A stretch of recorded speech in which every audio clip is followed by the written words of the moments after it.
Jadi zikir yang lebih aman adalah zikir yang bersumber dari Rasul. Jangan nyari-nyari. Nah, adapun di aurat yang ada di Ratib al-Haddad itu semuanya maksurat bin Rasulullah sallallahu alaihi wasallam. Itu semua ada sumbernya dari Rasulullah sallallahu alaihi wasallam. Ada yang utangnya banyak di sini? Ratib. Ada yang pengen naik pangkat di sini? Ratib. Ada yang tabib. Ya tukang obatin orang, kalau ada orang kesurupan, ada orang kesantet, ada. Jadi ratib udah semuanya ada di ratib, komplit amalan yang komplit. Ini udah ratib ini. Mau bilang orang Wahabi mau bikin akhir bodoh amat. Yang penting gua baca terus. Ya gitu. Ya, mau apapun yang kalian yang kita cari, semua jawabannya ada di ratib. Yang jadi masalah adalah istiqomah atau enggak kita amalin ratib. Itu istiqomah. Kalau perlu dihafal, jadi kalau udah hafal itu kalau kita kalau kita kepepet di jalanan kita sambil jalan sambil baca ratib, nggak ada masalah, ada masalah. Yang penting jangan sampai kosong satu hari, terus. Saya nggak mampu tiap hari Ustaz. Ya seminggu sekali, jangan kan? Seminggu sekali nggak Ustaz. Nah, sebulan sekali, ya sebulan sekali dah. Sebulan sekali nggak Ustaz. Nah ini minggu saya dah. Emang buatan malas. Kapan lagi sebulan sekali kagak? Ya. Kemudian wa yaqtaqirul faqihu ilaihi litadwiri batini. Ustaz yang main di ranah syariat, ustaz yang alim, ustaz yang suka ngaji fikih, Imam Abdullah Al-Haddad, beliau berpesan wa yaqtaqirul faqih, orang yang ahli fikih, orang yang belajar ilmu syariat itu gak cukup. Beliau mengatakan wirid, supaya apa? Ditadwiri batini, agar hatinya bisa bercahaya dengan cahaya Allah Subhanahu wa ta'ala. Sebab orang alim itu gampang riaknya gampang. Orang alim masuk riaknya lebih hebat kan? Kenapa? Kealimannya ini lebih dahsyat. Sehingga ilmunya dipakai untuk jidal, ilmunya dipakai untuk debat, ilmunya dipakai buat nyombong. Turun dari panggung ceramah, gimana kan ceramah saya? Woi LC, kan gitu, woi LC. Udah banget, LC-nya keluarin deh. LC, sombong deh, ini lebih rawat deh. Nah, untuk membentengi itu, para ustadz-ustadz yang main di ranah fikih, jangan lupa zikirnya, jangan lupa wiridnya untuk membentengi kita punya ngaji. Allah Subhanahu wa ta'ala dalam surah Al-Baqarah ayat 152 berfirman, "Fadkuruni adzkurkum." Ingatlah kepadaku, niscaya aku ingat pula kepadamu. Kita ini ingat Allah pas lagi apa gitu ya? Nah itu ya, itu masalah. Saya sering banget dengar curhatan. Saat kapan hidup saya begini mulu ya? Lalu kemana-mana bagaimana? Ya begitu ya, sama kapan begini kalau tadinya kaya nggak punya duit kan ya cerita wajar. Dulu miskin sekarang miskin. Jadi apa yang ditakutin? Sama aja udah. Kalau kita ingat Allah di waktu senang, maka Allah akan mengingat kita di waktu susah. Patokan hidup itu gampang. Pikir, artinya ingat. Siapa yang kita ingat? Allah. Ketika jangankan kita nyebut keretak hati aja, keretak hati. Ya Allah kok, saya kok begini ya? Saya butuh duit begini ya? Itu saya ngalamin sama saya udah tinggi lagi kali ini lagi cerita nih. Berapa kali keretak hati saya nyampe. Karena gini, ya Allah saya pengen fokus, ini saya ya Allah saya pengen fokus ngaji agama. Kuatkan hamba, jangan ganggu hamba dengan dunia ya, jangan ganggu hamba dengan dunia. Karena tempat-tempat ngajar yang saya ngajar itu semuanya gratis. Berapa saya harus ngurusin bensinnya, berapa saya harus ngurusin supirnya, berapa segalanya, semuanya saya nanggung. Saya ngomong gini kepada curhat supaya kasih amplop lagi, salah lagi saya ngomong. Ini supaya semangat semuanya. Saya lagi belajar di sini. Karena meleset hati saya sedikit tadi saya akan jatuh di mata Allah Subhanahu wa ta'ala. Saya gak paham. Susah-susah saya tempuh ini. Susah-susah saya kejar ini. Rusak gara-gara cuma amplop. Bening gede mah lagi. 200.000 paling-paling. Gak ketutup acan-acan udah. Gak ketutup. Saya minta maaf ya Allah, jangan ganggu saya. Jangan sampai dunia mengganggu saya. Itu ketika saya setiap saya buka nih Pak ya. Setiap saya mau kemari bingung saya. Ada apa kagak? gawai Allah setiap waktunya ada. Ada, Ustaz, ada transfer ya? Dah, saya kita minta kagak, makanya transfer. Nanti rada-rada sering enak begini deh. Wah, Pak Ustaz bisa begini, saya juga bisa dong. Bisa. Saya ngomong begini supaya bisa dialamin, cuman kan ada tahapannya kali. Jangan main ujuk-ujuk sama aja sama saya. Enak banget kalau begitu Pak kita. Derajat. Ntar dulu, saya ngajar nih kado dampet nih, kajian para muallimin kitab Minhajul Abidin berapa tahun? 5 tahun. 5 tahun. Tanyain ini sama santri saya, naik mobil saking tanjakan tinggi, mobil saya mundur lagi. Naik motornya dia, naik motor Kang Haji punten turun, motor saya nggak kuat nanjak, coba itu Ustaz dikerjain. Motornya nggak kuat nanjak, saya turun dulu, saya tanggung jalan aja udah. Hampir 5 tahun lah bisa dijalani. Yang saya minta gratis, yang saya minta ya Allah cuma satu. Saya punya mertua, Allah yarham, Kiai Haji Cep Ismail. Ini beliau pejabat atau kiai? Beneran ini kiai. Dia ini kepala kantor Kementerian Agama Sukabumi, Kabupaten, sudah meninggal dunia. Saya pernah nanya sama beliau, Bapak kan pejabat. Kok maghrib itu udah belain di rumah, ngajarin santri kalong. Santri kalong itu santri masyarakat. Dia datang kayak gini nih, nama santri kalong nih, kalong. Bukan kalong kampret, ahok. Nah, ini bukan, nggak ada urusan nih, satu nomor 2 nggak ada. Cuma kalong beneran. Santri kalong datang ke majelis, orang masyarakat gak mukim, itu namanya santri kalong bolak-balik. Bapak kok pejabat capek, pusing banyak pikiran, kok bela-belain maghrib sudah di rumah ngajar santri kalong. Apa jawaban beliau? Itu jawaban beliau saya simpan sampai saya mati nanti. Kata beliau apa? Karena istri saya paling tua, dia panggil Kak Haji. Kalau Bapak mengandalkan ibadah Bapak sadar Bapak males. Kalau Bapak ngandelin sedekah Bapak sadar sedekah Bapak nggak banyak, apalagi banyak keikhlasan. Tapi mudah-mudahan dengan ilmu Bapak yang sedikit ini, Bapak ajarin santri kalong, ini yang bikin Bapak selamat di alam kubur Bapak. Ini. Begitu saya mendengar penjelasan dari mertua ini, subhanallah. Ini saya simpan sampai saya mati. Nah dari situ saya semangat, dimanapun saya ngaji, insya Allah saya nggak bakal ambil ngaji ya. Dimanapun saya ngaji, ini adalah wakaf saya untuk Allah. Jadi kalau saya nanti meninggal dunia, saksinya banyak, siap jadi saksi siap ya. Kita saling menolong nanti. Makanya sering-sering bergaul sama orang soleh. Kalau bergaul sama orang soleh, nanti kita bisa ditarik. Orang yang soleh nanti ketika masuk surga, ya Allah, ya. Ini ngaji nih, saya masuk surga, amin.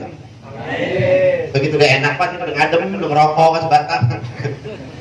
Beringat saya, ya kemana nih mas saya?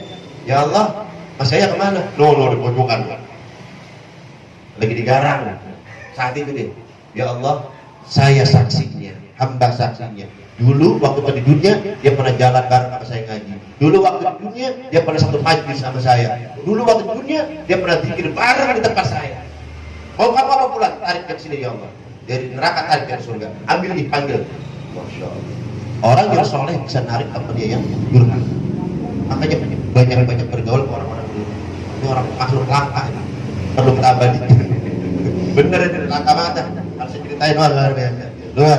Ini salah satu contoh saya. Bagaimana beliau berjuang dakwah. Enggak udah bikin amplop acan-acan, udah anterin mau kagak, dia mau jalan aja dah. Di luar biasa. Makanya banyak yang tahu kan kalau dia wali kan.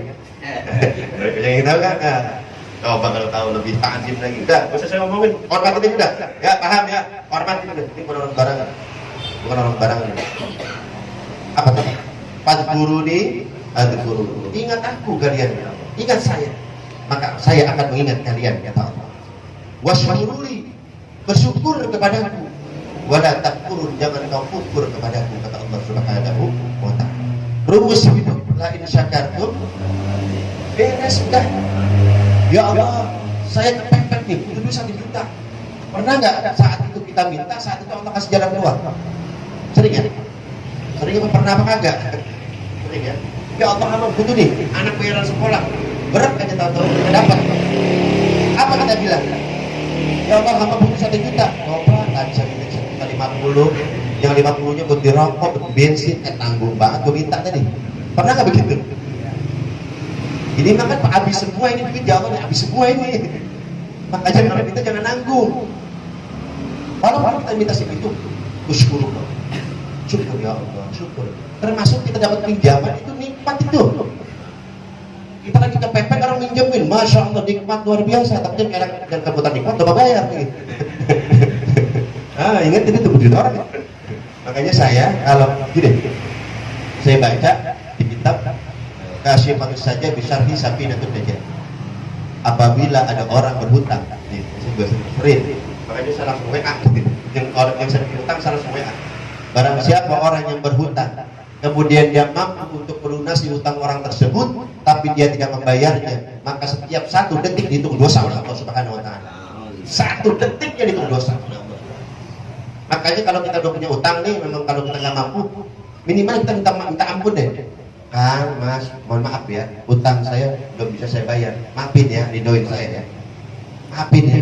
Nah begitu ada cicil dikit-dikit, gitu ya. Kalau ada cicil dikit-dikit, jangan sampai kena. Ini begitu saya lagi ngaji ini, spontan jamaah megang HP semua. Buat ternyata utang semua ini jamaah saya. Langsung terang. Oh, takut dia main hadis. Nah, ini saya lihat gak ada yang HP, buka HP apa malu atau bagaimana saya nggak tahu dah.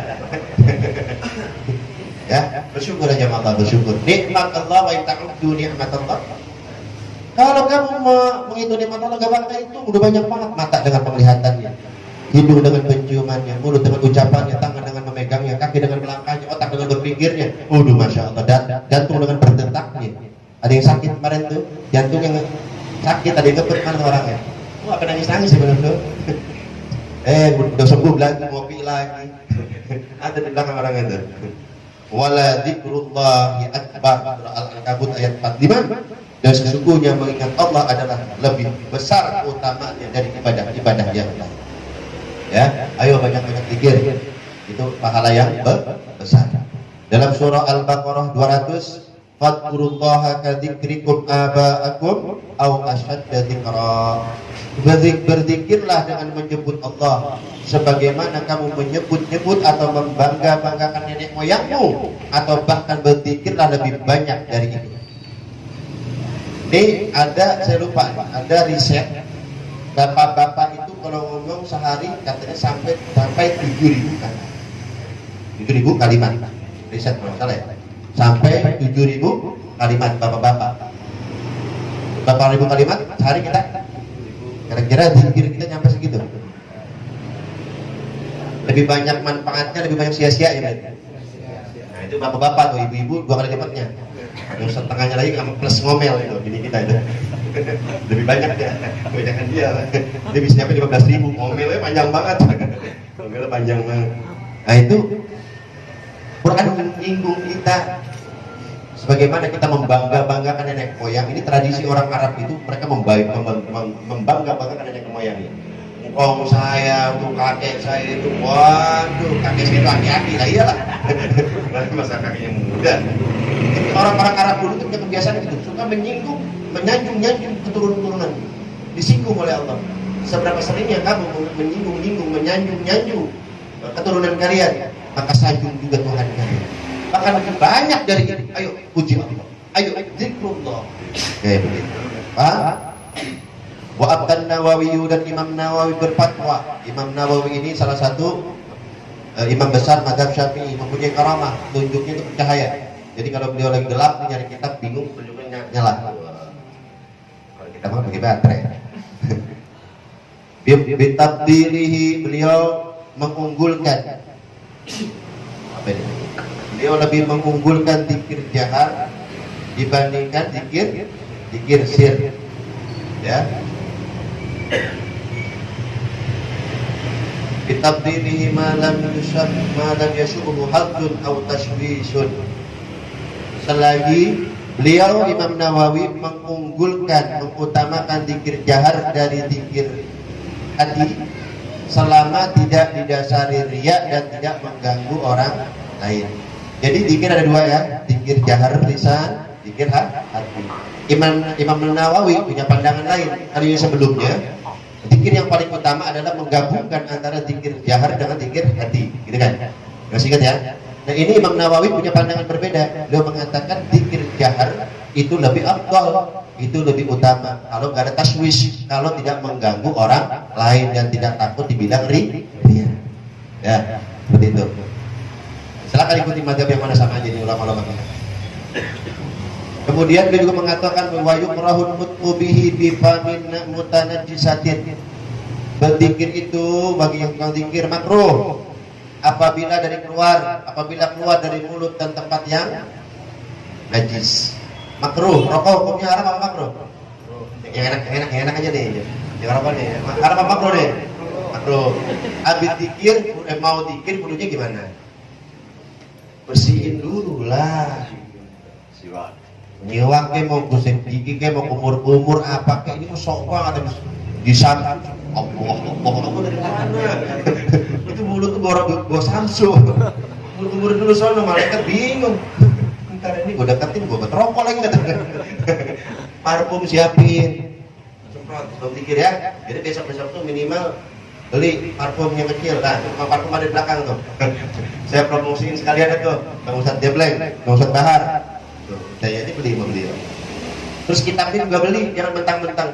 Ini saya kadang-kadang bingung nih. Ini saya bikin ini nih biar mudah, tapi jadi jangan ngegampangin. Ya, beli kitabnya. Habib Ali mana bilang ada. Habib Ali. Mana kabar? Bilang ada, cuman nggak tahu tuh sekarang atau gimana mau pilih nanti tanya. Sini. Al-Hawi habis. Surabaya. Tugas KPI News Surabaya itu.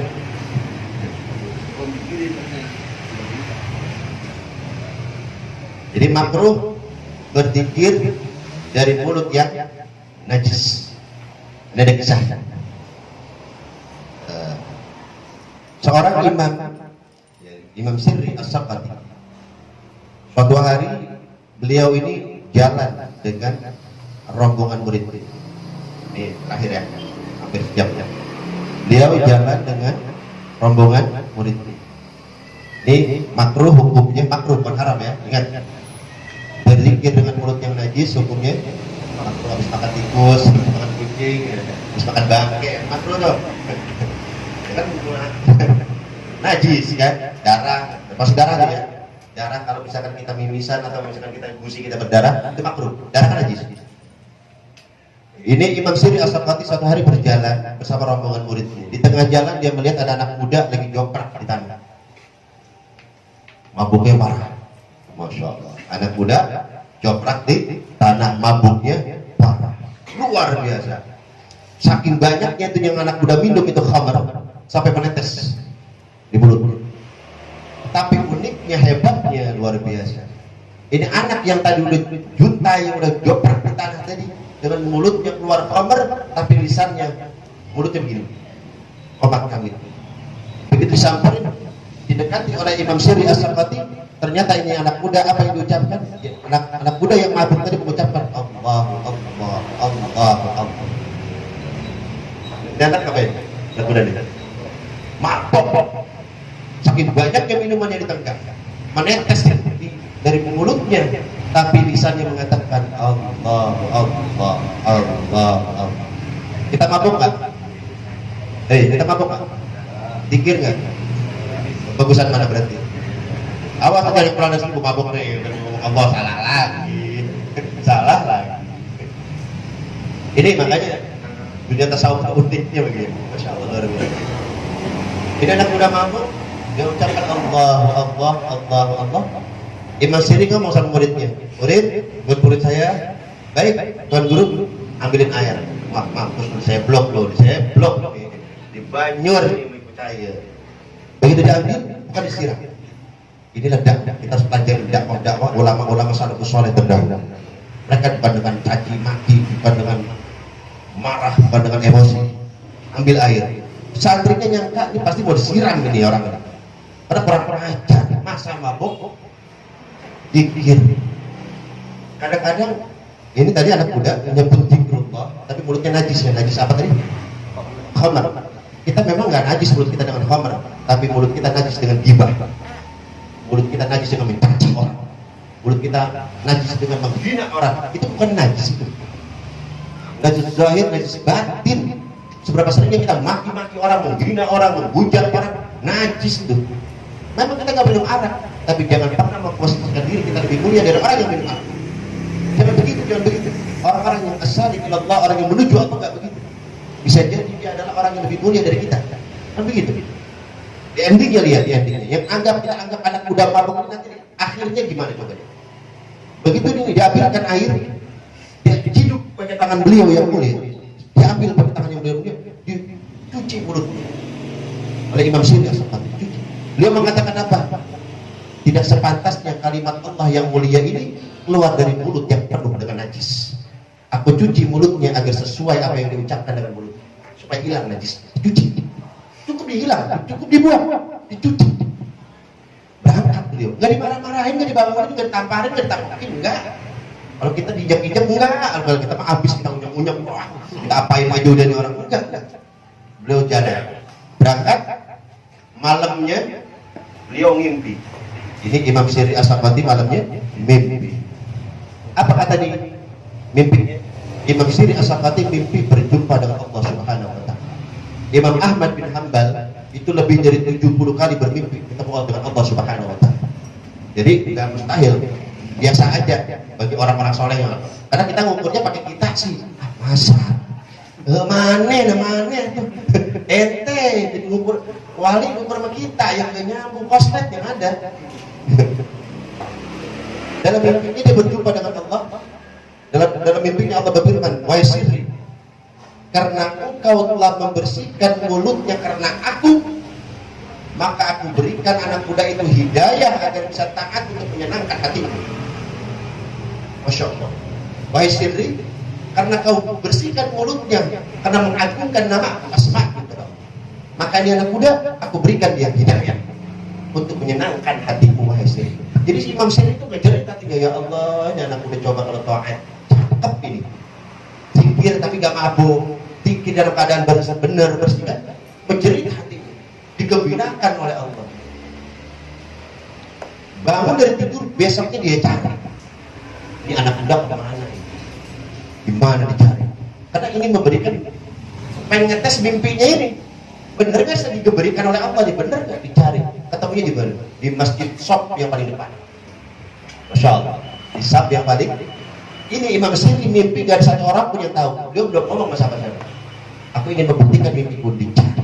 Begitu sampai pulang, ada apa tuan guru? Saya dapat. Yang paling mabuk, iya yang paling mabuk. Yang paling mabuk, yang bikin Allah itu di masjid. Dia datang ke masjid. Shop paling depan, Shop pertama. Begitu sampai sholat. Beres sholat tungguin. Sholat tungguin, udah beres sholat. Assalamualaikum. Begitu nengok, waalaikumsalam. Tuan guru, apa kabarmu? Imam Syiri nanya, apa kabar kamu? Apa jawaban anak muda? Kenapa nanyain kabar saya? Sedangkan aku tahu apa yang Allah firmankan kepada gimana? Sedangkan bukan saya ngimpi semalam, tuan guru ngimpi kan sih? Ini mimpi gak ada yang tahu satupun. Ya, gak ada yang tahu. Kan aku diberikan hidayah oleh Allah untuk menggembirakan hati. Sekarang saya ada di sini, wahai Imam. Tuan guru sekarang saya ada di sini. Masya Allah. Luar biasa. Dengan sifat-nya, dengan izin Allah, dengan kunnya Allah, orang yang ahli maksiat tadi dirubah nasibnya menjadi wali Allah. Makanya jangan pernah lisan kita keluar dari zikir kalau kita ingin diri kita dekat kepada Allah Subhanahu wa taala. Zikrul, perbanyak zikir, mulai dari sekarang apapun. Saya udah berulang kali, ayo bikin datang ke Abah, aurat harian. Saya minta wirid harian, tolong kasih saya. Nah, ini kita harapkan ketika naudzubillah ya. Kita pengen mati dalam usul khatimah. Ketika kita dawamin la ilaha illallah dalam kendaraan kita. Barangkali Allah kasih kita kecelakaan, tapi lisan kita daripada menyebut la ilaha illallah. Ketika kita lagi tidur, la ilaha illallah, la ilaha illallah, tarik cabut nyawa kita daripada la ilaha illallah. Yang ada pas dari zikir. Yang paling aman tadi kan adalah zikir yang bersumber dari Rasul. Amalan yang paling aman, yang gak ada efek samping dan gak perlu pakai mursidan, gak perlu pakai guru-guruan adalah sholawat kepada Rasulullah SAW. Itu gak aman. Udah aman seaman-aman. Ada ulama Mesir didatangi siswa umur 15 tahunan. Imam, Ustaz, saya mau curhat. Curhat apa? Saya udah 3 hari gak ketemu Nabi, gak ngimpi Nabi. Kenapa ya? Saya sudah 3 hari gak mimpi Nabi. Kenapa ya? 3 hari sebelum tiap hari. Imam gak bisa ngomong, gak bisa jawab. Saya juga gak begitu tanya, itu amalan kamu apa? Nah, 15 tahun loh. Ini berapa umurnya? Banyak begitu. Kamu apa yang kamu baca? Berapa banyak sehari 12 ribu? Kalau orang yang ngaku cinta Nabi, dikit itu. Cinta Nabi ya? Cinta Nabi paling banyak berapa salawat sehari? Saya tahiyat doang. Tahiyat itu tadi assalamualaikum warahmatullahi wabarakatuh. Pas lagi tahiyat doang. Cinta Nabinya gimana? Nanti di kitab ini secara rutin deh. Ketika kita tahiyat, dan tahiyat kita mengucapkan assalamualaikum ayyuhan. Ada itu kan? Ada nggak tahiyat? At-tahiyyatul mubarakatuh shalawat thayyibatulillah. Artinya salam untuk wahai Nabi. Ini Imam Abdullah Al-Haddad menceritakan nanti di belakang nanti ada. Ketika kamu mengucapkan assalamualaikum ayyuhan Nabi, salam untuk wahai Nabi, apakah kamu mendengar Rasulullah menjawab salam? Nanya nih, ketika kita lagi sholat assalamualaikum ayyuhan Nabi, kita baca itu, apakah kita pernah mendengar dengan kita ini Rasulullah menjawab assalamualaikum ya fulan? Enggak. Maka kita belum hakikat, kita belum sungguh-sungguh berselawat kepada Allah. Sebab orang-orang yang sudah mampu menembus kurang lebih berapa ribu tabir yang harus disingkap, yang terpos kurang lebih 5.000 tabir, 5.000 hijab. Orang-orang yang sudah dekat kepada Rasulullah SAW, ketika dia mengucapkan assalamualaikum ya fulan, assalamualaikum ya Rasulullah hadir assalamualaikum ya fulan. Makanya ada salah satu ulama-ulama Ahlus Sunnah wal Jamaah kita, ketika mereka kebingungan, termasuk Imam Abdullah Al-Haddad ini, ya Rasulullah ini hadis Anda bukan ya? Nemuin hadis tapi nggak tahu benar atau nggak tahu sahih, nggak tahu maudhu, nggak tahu apa. Beliau langsung bertanya kepada Rasulullah, ya Rasulullah ini hadis kamu bukan? Iya itu hadis saya Abdullah, ya. Dan Rasulullah ini sahih ini, langsung yang bilang. Itu begitu tuh.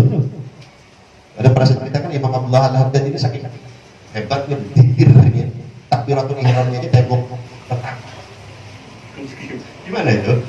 Saking hebatnya takbiratul Imam Abdullah Al-Haddad, Allahu Akbar, tembok petak. Kekuatan. Enak kuli bangunan tuh. Allahu Akbar, dah. Capek-capek, Allahu Akbar. Enak nih. Kira-kira kita bisa nggak? Tuh kan. Saya pernah bilang dulu, ana inda dzanni abdi, kata Allah, aku tergantung prasangka hambaku. Kalau hambaku menyangka dia nggak bisa, ya nggak bisa. Kalau dia nyangka bisa, ya bisa. Kira-kira kita bisa nggak? Baru sudah sih. Kita ini kan kayaknya saya nggak mungkin dah. Ya jadi cash sama Allah. Karena kita menduga Allah, kita menyangka Allah, kita nggak mampu. Akhirnya nggak mampu beneran. Jadi apa yang saya kisahkan ini, itu penyakit kita tuh. Bisakah? Bisa. Izin Allah. Ada kalimat izin Allah, nggak bisa doang, bisa. Stres iya. Bisa enggak? Bisa izin Allah. Kalau Allah berkehendak, nggak ada yang mungkin, nggak ada yang tidak. Tadi anak muda apa?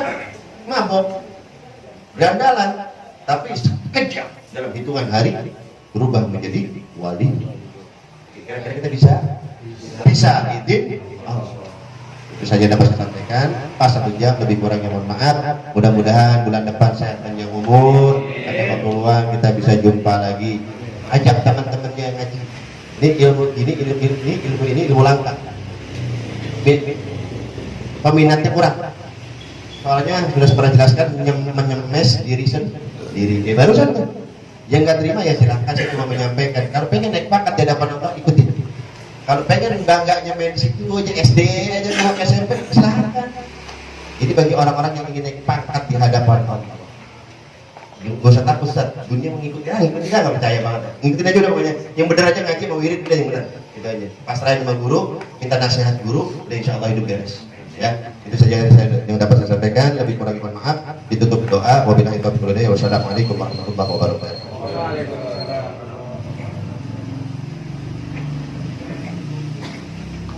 Alhamdulillah, mudah-mudahan apa yang kita dengarkan dengan penuh keikhlasan, mudah-mudahan kita mendapatkan yang maha baik insyaallah. Dan mendapatkan anak-anak keluarga soleh.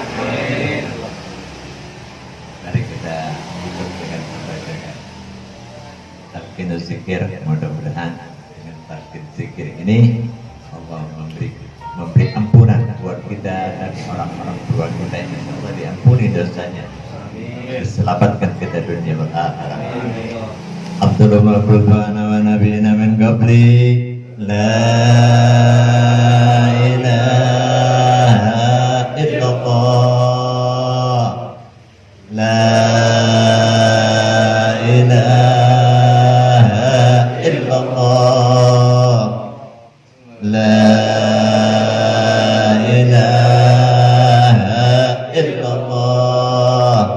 Muhammadur Rasulullah sallallahu alaihi wasallam alaihi wa ala Muhammadin ta'ala min alaina wa bi rahmatika ya arhamar rahimin. Allahumma hdina min ni'matina min barakatikum Allahumma rabbana taqabbal minna innaka antas samiul alim wa tub alaina innaka antat tawwabur rahim. Rabbana taqabbal minna innaka antas samiul alim wa tub alaina innaka antat tawwabur rahim. Rabbana atina fid dunya hasanah wa fil akhirati hasanah wa qina adzabannar. Rabbi ighfir warham wa anta khairur rahimin wa anta khairur rahimin wa anta khairur rahimin. Rabbana atina fid dunya hasanah wa fil akhirati hasanah wa qina adzabannar. Wa sallallahu ala sayyidina Muhammadin wa ala alihi wasallam. Alhamdulillahirabbil alamin.